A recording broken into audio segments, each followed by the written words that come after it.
Leo, hi! Welcome to Mr. Queen PH. Titignan natin ang energies ng inyong kaperahan ngayong April 2026. General reading, so pwede kayo makarelate, pwedeng hindi, just take what resonates. Another reminder, hindi po ako magme-message sa inyo o kaya mag-follow sa inyo para mag-offer ng services.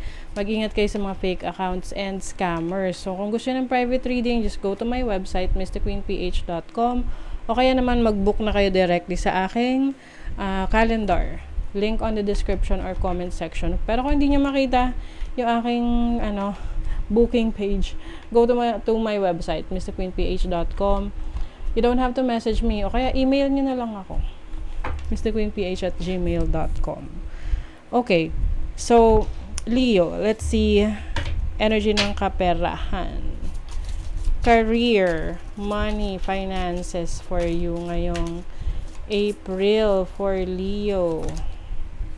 Wisdom, o meron kang aaralin or meron kang realizations about your money, your career, your finances, na mas ka ngayon, mas mature enough, no, para mag-decide sa mga actions na gagawin mo moving forward for your money or your career. So yung iba sa inyo magpapahinga.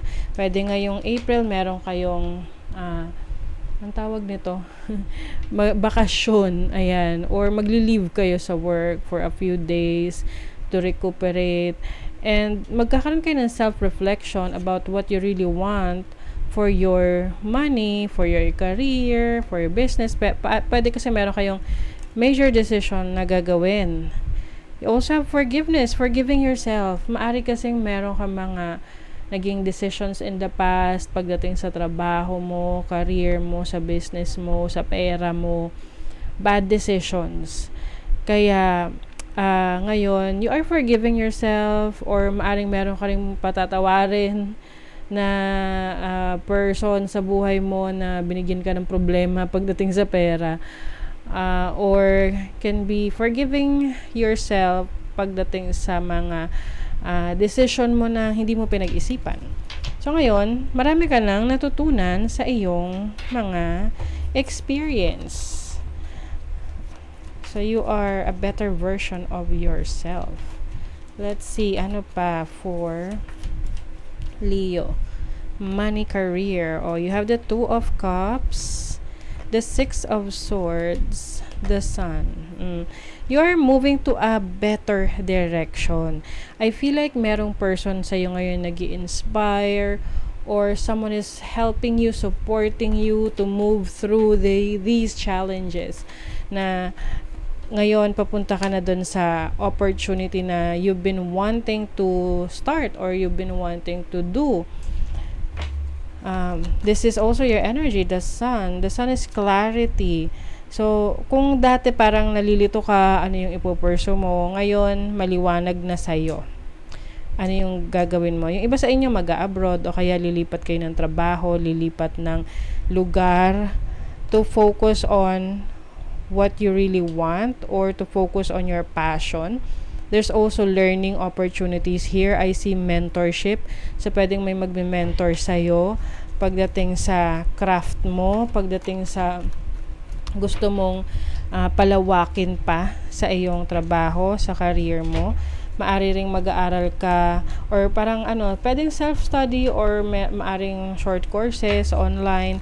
Anything na mag-gain ka ng knowledge about investment, no?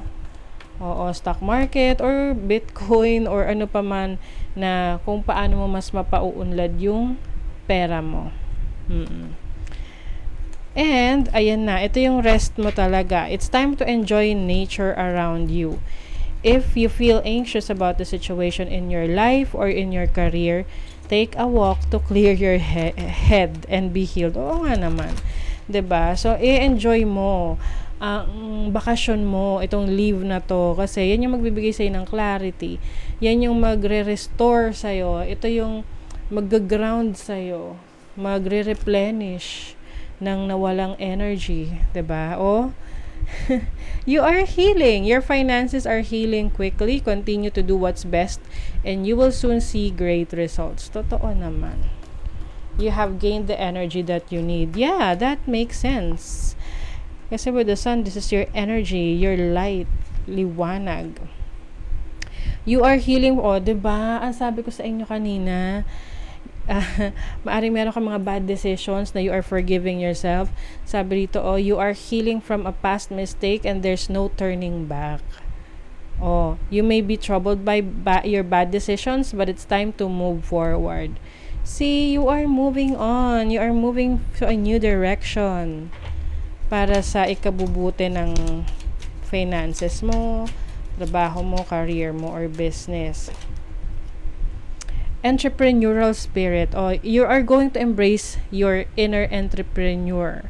So, ibig sabihin kayo ay merong kakayanan, may talento kayo, may abilidad kayo pagdating sa negosyo. I-embrace nyo yan. Hindi na kayo matatakot. Some of you naman, you will look for job satisfaction. Siyempre, hindi naman lahat magne-negosyo, no? Meron dyan na masaya sila sa trabaho nila, may satisfaction. So, hahanapin mo yung trabaho na kung saan nag-e-enjoy ka, 'di ba? At the same time, kumikita ka ng pera. So, that is your reading, Leo. Thank you so much. See you again.